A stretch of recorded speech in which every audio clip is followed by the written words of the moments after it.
Hi അസ്സലാമു അലൈക്കും. ഇന്നത്തെ നമ്മുടെ റെസിപ്പി എന്ന് പറയുന്നത് ഒരു അടിപൊളി പപ്സാണ്. നമ്മൾ വ്യത്യസ്തമായ രീതിയിലാണ് ഈ ഒരു പപ്സ് ഉണ്ടാക്കിയിട്ട് എടുക്കുന്നത്. കടകളിൽ നിന്ന് പോലും നിങ്ങൾ ഇത്രയും ലെയറോട് കൂടിയിട്ടുള്ള പപ്സ് കഴിച്ചിട്ടുണ്ടാവില്ല. അപ്പോൾ വീഡിയോ ഒന്ന് കണ്ടു നോക്കാം. കണ്ടുകൊണ്ടിരിക്കുമ്പോൾ നിങ്ങൾക്ക് ഇഷ്ടമാവുകയാണെങ്കിൽ മറക്കാതെ തന്നെ ആ ലൈക്ക് ബട്ടൺ ഒന്ന് ക്ലിക്ക് ചെയ്യുക. സബ്സ്ക്രൈബ് ചെയ്യാത്തവർ സബ്സ്ക്രൈബ് ചെയ്ത് സപ്പോർട്ട് കൂടി ചെയ്യുക. അപ്പോൾ ഞാൻ അതിന് വേണ്ടിയിട്ട് ഒരു മിക്സിയുടെ ജാറിലേക്ക് ഒരു കപ്പ് ചോറ് ഇട്ട് കൊടുത്തിട്ടുണ്ട്. അതേ കപ്പിൽ ഒരു കപ്പ് വെള്ളം കൂടി ഒഴിച്ചിട്ട് അത് നന്നായിട്ട് നമുക്ക് നല്ല ഫൈൻ പേസ്റ്റ് ആക്കിയിട്ട് അരച്ചെടുക്കാം. അതേ കപ്പിൽ 2 കപ്പ് മൈദ ഞാനൊരു ബൗളിലേക്ക് ഇട്ട് കൊടുക്കുകയാണ്. എന്നിട്ട് അരച്ച് വെച്ചിട്ടുള്ള ആ ഒരു ചോറിൽ നിന്ന് കുറച്ച് നമുക്ക് ഇതിലേക്ക് ചേർത്ത് കൊടുക്കാം. മുഴുവനായിട്ട് ചേർത്ത് കൊടുക്കണ്ട, കുറേശ്ശെ ചേർത്തിട്ട് നമുക്കൊന്ന് മിക്സ് ആക്കി കൊടുക്കാം കേട്ടോ. ഇനിയിപ്പോൾ ഞാൻ ഇതിലേക്ക് ആവശ്യത്തിലുള്ള ഉപ്പ് കൂടി ചേർത്തിട്ടുണ്ട്. ഇനിയിപ്പോൾ ഇതാ കൈ വെച്ചിട്ട് തന്നെ ഒന്ന് മിക്സ് ആക്കി കൊടുക്കാം. എന്നിട്ട് നമുക്കിതിൽ വെള്ളം എന്താ പറയുക, ഈ ഒരു ചോറിൻ്റെ ഒരു വെള്ളം മാത്രമേ നമ്മൾ എടുക്കുന്നുള്ളൂ കേട്ടോ. വേറൊരു വെള്ളം നമ്മൾ ഇതിലേക്ക് ചേർക്കുന്നില്ല. അപ്പോൾ നമ്മൾ കുറേശ്ശെ ഒഴിച്ചിട്ട് നമ്മളത് നോക്കണം എത്രത്തോളം നമുക്ക് വേണം എന്നുള്ളത്.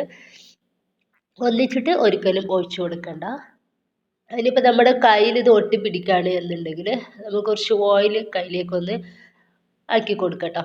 എന്നിട്ട് ഒന്നുകൂടി കുഴച്ചിട്ടെടുക്കുക. അപ്പോൾ ആകുമ്പോൾ നമ്മുടെ കയ്യിൽ വല്ലാണ്ട് ഈ ഒരു മൈദ ഒട്ടി പിടിക്കില്ല. ഇനിയിപ്പോൾ ഇതാ ബാക്കി ചോറ് ഞാൻ ഇതിൽ ഒഴിച്ചു കൊടുക്കുകയാണ്. ഇനിയിപ്പോൾ 1 ടേബിൾ സ്പൂണോളം മാത്രം നമുക്കിതിൽ ബാലൻസ് വന്നിട്ടുള്ളൂ. ബാക്കി മൊത്തം ഞാനിതിലേക്ക് എടുത്തിട്ടുണ്ട്. ഇനിയിപ്പോൾ ഞാൻ ഇതൊരു ഡോ പോലെ ആക്കിയിട്ട് എടുക്കുകയാണ്. എന്നിട്ട് നമുക്കിത് കൗണ്ടർ ടോപ്പിലിട്ടിട്ട് ഒരു 5 മിനിറ്റ് കുഴച്ചിട്ടെടുക്കണം. ഇതുപോലെ ആക്കിയിട്ടുണ്ട്. ഒരു 5 മിനിറ്റോളം ഞാനിതൊന്ന് കുഴച്ചെടുക്കുന്നുണ്ട്.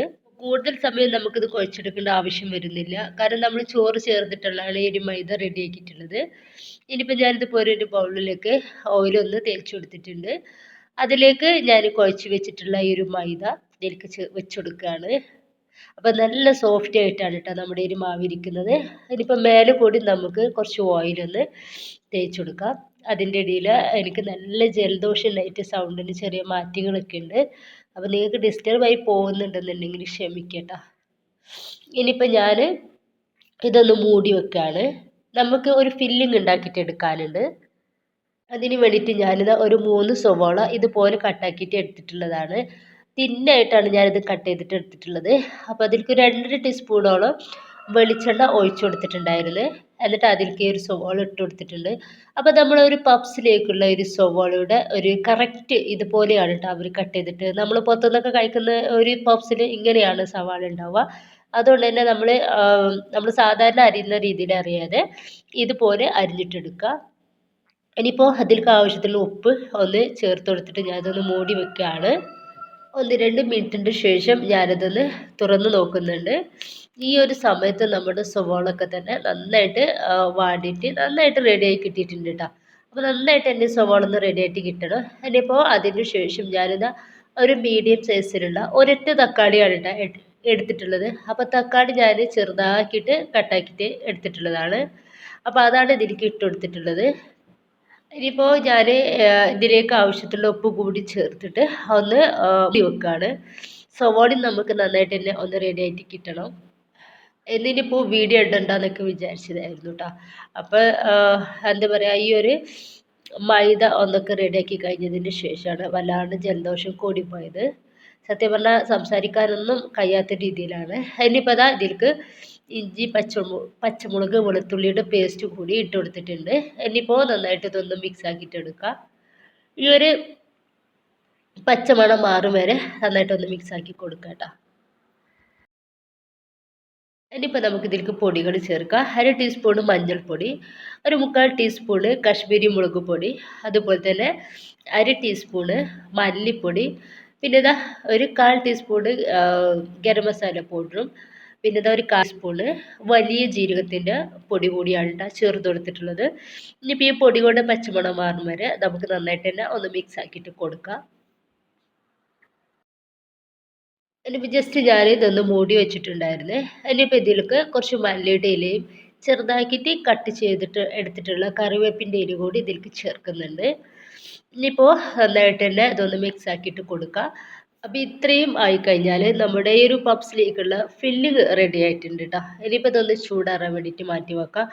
നമ്മൾ ഈ ഒരു ഫില്ലിങ് ഉണ്ടാക്കുന്ന ഒരു ടൈം മതി. അത്രയും മാത്രമാണ് നമ്മൾ ആ ഒരു മൈദ മാവൊന്ന് റെസ്റ്റ് ചെയ്യാൻ വേണ്ടിയിട്ട് മാറ്റിയിട്ടുള്ളത്. ഇനിയിപ്പോൾ നമുക്ക് പപ്സ് ഉണ്ടാക്കാൻ വേണ്ടിയിട്ട് തുടങ്ങാം. നമ്മുടെ ഈ ഒരു മാവ് ഒന്നുകൂടി നന്നായിട്ട് തന്നെ ഒന്ന് സോഫ്റ്റ് ആയിട്ടുണ്ട്. ഇനിയിപ്പോൾ ഞാൻ ജസ്റ്റ് ഇതുപോലെ ഒന്ന് ജസ്റ്റ് ഒന്ന് പരത്തി എടുക്കുന്നുണ്ട് കേട്ടോ. അപ്പോൾ ഈ 2 കപ്പ് മൈദ വെച്ചിട്ട് ഞാൻ 6 പപ്സാണ് ഉണ്ടാക്കിയിട്ട് എടുക്കുന്നത് കേട്ടോ. അപ്പോൾ ഈക്വലായിട്ട് തന്നെ 6 ആക്കിയിട്ട് കട്ടാക്കിയിട്ട് എടുത്തിട്ടുണ്ട്. ഇനിയിപ്പോൾ ഇതാ ഞാൻ ഒന്ന് വെച്ചിട്ട് ബാക്കി മൊത്തത്തിൽ ഈ ബൗളിലേക്കൊന്ന് ഇട്ടെടുക്കുകയാണ്. ഇനിയിപ്പോൾ കൗണ്ടർ ടോപ്പിലേക്ക് കുറച്ച് മൈദ ഒന്ന് തൂവി കൊടുത്തിട്ടുണ്ട്. എന്നിട്ട് അതിൽ നിന്നും ഒരു ഡോ എടുത്തിട്ടുണ്ട്. എന്നിട്ട് ഇതാ കൈ വെച്ചിട്ട് ഒന്ന് ഇതുപോലെ ഒന്ന് റെഡിയാക്കിയിട്ട് എടുക്കുകയാണ്. ഇങ്ങനെ ഒന്ന് കൈ വെച്ചിട്ട് പരത്തി കൊടുത്തതിന് ശേഷം നമുക്ക് എന്നിട്ട് ഒന്ന് പരത്തിയിട്ടെടുക്കാം. അപ്പം നമ്മളിത് നല്ല തിന്നായിട്ട് പരത്തണം കേട്ടോ. അപ്പോൾ തിന്നായിട്ട് പരത്തുന്ന സമയത്താണ് നമുക്ക് ഒരു പപ്സ് റെഡിയാക്കി എടുക്കുന്ന സമയത്ത് നല്ല ലെയറോട് കൂടിയിട്ട് കിട്ടുള്ളൂ. ഇനിയിപ്പോൾ നമുക്ക് അടിയിൽ ഒട്ടിപ്പിടിക്കുന്നുണ്ട് എന്നുണ്ടെങ്കിൽ മൈദ തൂവി കൊടുത്തിട്ട് നന്നായിട്ട് തന്നെ തിന്നായിട്ട് പരത്തിയിട്ടെടുക്കുക. അത് നമ്മൾ എത്രമാത്രം മടക്കിയിട്ട് എടുക്കുന്നത് അപ്പോൾ അത്രയ്ക്കും നമുക്ക് ലെയർ കിട്ടും കേട്ടോ. അപ്പോൾ ഒരു പപ്സ് കഴിക്കുന്ന സമയത്ത് നല്ല ക്രിസ്പിനെസ്സും അതുപോലെ തന്നെ ഒപ്പം നല്ല സോഫ്റ്റും ഉണ്ടാവും. അപ്പോൾ നല്ല ടേസ്റ്റാണ് അപ്പം നമ്മുടെ ഒരു പപ്സ് കഴിക്കാൻ വേണ്ടിയിട്ട്. എന്നിട്ടിപ്പോൾ ഞാനിതാ സൈഡിൽ നിന്നൊക്കെ ഇതുപോലെ ഒന്ന് കട്ട് ചെയ്ത് ഒഴിവാക്കുകയാണ്. അപ്പോൾ ഈ ഒരു പപ്സ് നല്ലൊരു രീതിയിൽ റെഡി ആവാൻ വേണ്ടിയിട്ടാണ് ഇതുപോലെ ഒന്ന് കട്ടാക്കിയിട്ട് ആ ഭാഗം നമുക്ക് ഒഴിവാക്കി കളയാം. വേണം അതുണ്ടെങ്കിൽ എടുക്കാം. അപ്പം എത്രമാത്രം കട്ടി കുറച്ചിട്ട് പരത്തിയിട്ടെടുക്കാൻ പറ്റുമോ അത്രക്കും ഞാൻ കട്ടി കുറച്ച് പരത്തിയിട്ടുണ്ട്. അപ്പോൾ സൈഡിൽ നിന്നൊക്കെ കട്ട് ചെയ്ത് ഒഴിവാക്കിയതിന് ശേഷം ഇതിൻ്റെ മുകളിലേക്ക് കുറച്ച് ഓയിലാണ് ഒന്ന് സ്പ്രെഡാക്കി കൊടുക്കുക. ഓയിലോ വെളിച്ചെണ്ണോ എന്ത് വേണം എന്നുണ്ടെങ്കിൽ ബട്ടർ വേണമെന്നുണ്ടെങ്കിൽ അങ്ങനെയും ചെയ്യാം. ഇനിയിപ്പോൾ അതിൻ്റെ ശേഷം കുറച്ച് മൈദ അതിൻ്റെ മുകളിലേക്ക് ഒന്ന് തൂവി കൊടുക്കുകയാണ്. അപ്പോൾ എല്ലാ സൈഡിലും ആവുന്ന രീതിയിൽ വേണം മൈദ ഒന്ന് തൂവി കൊടുക്കാൻ വേണ്ടിയിട്ട്. എന്നിട്ട് മേലെ ഭാഗത്തിൽ നിന്ന് ഇതുപോലെ ഒന്ന് മടക്കി കൊടുക്കുക. എന്നിട്ട് അതിൻ്റെ മേലെ നമുക്ക് എന്താ പറയുക എണ്ണ ഒന്ന് തേച്ച് കൊടുക്കുക. ഇതുപോലെ എണ്ണ തേച്ച് കൊടുത്തതിന് ശേഷം നമുക്ക് ഇതിൻ്റെ മേലേക്ക് കുറച്ച് മൈദ ഒന്ന് തൂവി കൊടുക്കുക. എന്നിട്ട് അതിൻ്റെ ശേഷം അടിഭാഗം ഇതുപോലെ ഒന്ന് മടക്കി കൊടുക്കുക. അവിടെയും നമുക്ക് ഓയിലോ വെളിച്ചെണ്ണ എന്തെങ്കിലും ഒന്ന് തേച്ച് കൊടുക്കാം. ഇനിയിപ്പോൾ ഇതാ അവിടേക്ക് നമുക്ക് കുറച്ച് മൈദ ഒന്ന് തൂവി കൊടുക്കാം. അപ്പോൾ എത്രമാത്രം ലെയർ നിങ്ങൾക്ക് ഉണ്ടാക്കിയിട്ട് എടുക്കാൻ വേണ്ടിയിട്ട് പറ്റും അപ്പോൾ അത്രയും ലെയർ നമ്മൾ ഉണ്ടാക്കിയിട്ട് എടുക്കുകയെന്നുണ്ടെങ്കിൽ നമ്മുടെ പപ്സിന് നല്ല ലെയറോട് കൂടിയിട്ടായിട്ടാ ഇരിക്കുക. ഇനിയിപ്പോൾ അതാ ഞാനിതിൻ്റെ മേലേക്കും കുറച്ച് ഓയിലൊന്ന് റെഡിയാക്കി കൊടുത്തതിന് ശേഷം ഇതുപോലെ ഒന്ന് മടക്കിയിട്ട് എടുത്തിട്ടുണ്ട്. ഇനിയിപ്പോൾ അവിടെയും കുറച്ച് ഓയിൽ ബ്രഷ് വെച്ചിട്ടൊന്ന് തടവി കൊടുക്കുക. അതിൻ്റെ ശേഷം ഇതുപോലെ മൈദ തൂവി കൊടുക്കുക. എന്നിട്ട് ഒന്ന് മടക്കിയിട്ട് കൊടുക്കുക കേട്ടോ. എന്നിട്ട് ഇനിയിപ്പോൾ ബാക്കി കൂടി ഞാൻ ഇതുപോലെ ഒന്ന് ചെയ്തെടുക്കുകയാണ്. അപ്പോൾ ഇതാ നല്ല ലെയറോട് കൂടിയിട്ടാണ് നമുക്കിത് ഇരിക്കുന്നത്. നല്ല സോഫ്റ്റും അതുപോലെ തന്നെ നല്ല ലെയറോട് കൂടിയിട്ടാണ്. ഇതിപ്പോൾ ഞാൻ രണ്ടാമതും ഇതുപോലെ ഒന്ന് റെഡിയാക്കിയിട്ടുണ്ട്. ഇപ്പോൾ ഇതാ പത്തിരി പലകയിൽ ഞാനിതാ കുറച്ച് ഓയിലൊന്ന് തേച്ച് കൊടുത്തിട്ടുണ്ട്. എന്നിട്ട് നമുക്കിത് ജസ്റ്റ് ഒന്ന് പരത്തിയിട്ടെടുക്കാം. അപ്പോൾ മെല്ലെ ഒന്ന് വേണം നമുക്ക് പരത്തിയിട്ടെടുക്കാൻ വേണ്ടിയിട്ട്. കാരണം അത്രയും സോഫ്റ്റ് ആയിട്ടാണ് ഇതിരിക്കുന്നത്. ഇനിയിപ്പോൾ ഇതാ ഇതുപോലെ ഒന്ന് മറിച്ചൊന്ന് വെച്ച് കൊടുത്തിട്ടുണ്ട്.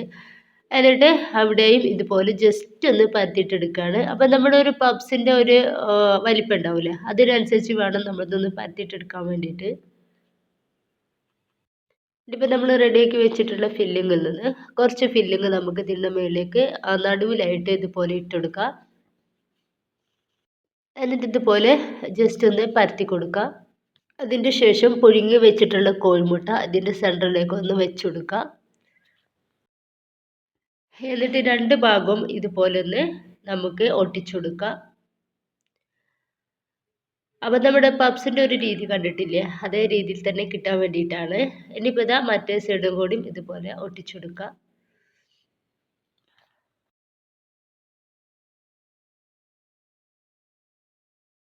ഇനിയിപ്പോൾ ഇതാ ഇതുപോലെ ഒന്ന് റെഡി ആക്കിയിട്ട് എടുത്തിട്ടുണ്ട്.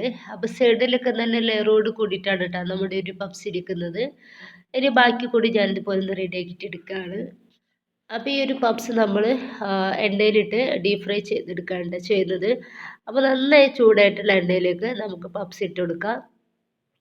അതിൻ്റെ ശേഷം നമുക്ക് സ്പാച്ചിലോ അല്ലെങ്കിൽ സ്പൂണോ എന്തെങ്കിലും വെച്ചിട്ട് ഈ എണ്ണ ഒന്ന് ഇതിൻ്റെ മേലേക്ക് ഇതുപോലെ ഒന്ന് ആക്കി കൊടുക്കാം. അപ്പോൾ ഇതെന്തിനെന്ന് വെച്ചാൽ നമ്മൾ ഈ എണ്ണ ആക്കി കൊടുക്കുന്ന ആ ഒരു സ്ഥലത്തും ഈക്വലായിട്ട് തന്നെ മറ്റേ ഭാഗത്തു കൂടിയും ഒന്ന് റെഡി ആയിട്ട് വേവാൻ വേണ്ടിയിട്ടാണ് കേട്ടോ. അപ്പോൾ അത് മേൽഭാഗം എണ്ണ ആവില്ല എന്നുണ്ടെങ്കിൽ അവിടെ ഒന്ന് വെന്ത് കിട്ടാൻ വേണ്ടിയിട്ട് കുറച്ച് പാടായിരിക്കും. അതിന് വേണ്ടിയിട്ടാണ് ഇങ്ങനെ ചെയ്യുന്നത്. ഇനിയിപ്പോൾ നമ്മുടെ പപ്സിൻ്റെ അടിഭാഗം ഒന്ന് റെഡി ആയിട്ടുണ്ട്. ഇനിയിപ്പോൾ ഞാൻ ഇതുപോലെ ഇതൊന്ന് മറിച്ചിട്ട് കൊടുക്കുകയാണ്. അപ്പോൾ 2, 3 പ്രാവശ്യമായിട്ട് തിരിച്ചും മറിച്ചും ഇട്ടിട്ട് വേണം നമുക്ക് ഈ ഒരു പപ്സ് റെഡി ആക്കിയിട്ട് എടുക്കാൻ വേണ്ടിയിട്ട്. ഇതിപ്പോൾ ഞാൻ ഒന്നുകൂടി ഇതുപോലെ ഒന്ന് മറിച്ചിട്ട് കൊടുക്കുന്നുണ്ട്. ഇപ്പോൾ ഇതാ നമ്മുടെ പപ്സ് റെഡി ആയിട്ടുണ്ട്. ഇനിയിപ്പോൾ ഞാൻ അത് എണ്ണയിൽ നിന്ന് ഒന്ന് കോരി മാറ്റിയാണ്. അപ്പോൾ ഇതാ എണ്ണ നന്നായിട്ടൊന്ന് പോകാൻ വേണ്ടിയിട്ട് വെയിറ്റ് ചെയ്തിട്ടുണ്ട് കേട്ടോ. ഇനിയിപ്പോൾ ഇതാ ഇതുപോലെ തന്നെ ഞാൻ മുഴുവനായിട്ട് റെഡി ആക്കിയിട്ട് എടുക്കുന്നുണ്ട്. അപ്പോൾ നല്ല ലെയറോട് കൂടിയിട്ടാണ് നമ്മുടെ ഈ പപ്സ് ഉള്ളത്. ഇനിയിപ്പോൾ ഞാനിതാ അതൊന്ന് പാത്രത്തിലേക്ക് മാറ്റി കൊടുക്കുന്നുണ്ട്. ബാക്കിയും ഇതുപോലെ തന്നെ ഒന്ന് ചെയ്തെടുക്കുകയാണ്. അപ്പോൾ ഇതാ എല്ലാ പപ്സും ഞാനിതുപോലെ ഒന്ന് റെഡിയാക്കിയിട്ട് എടുക്കുന്നുണ്ട്.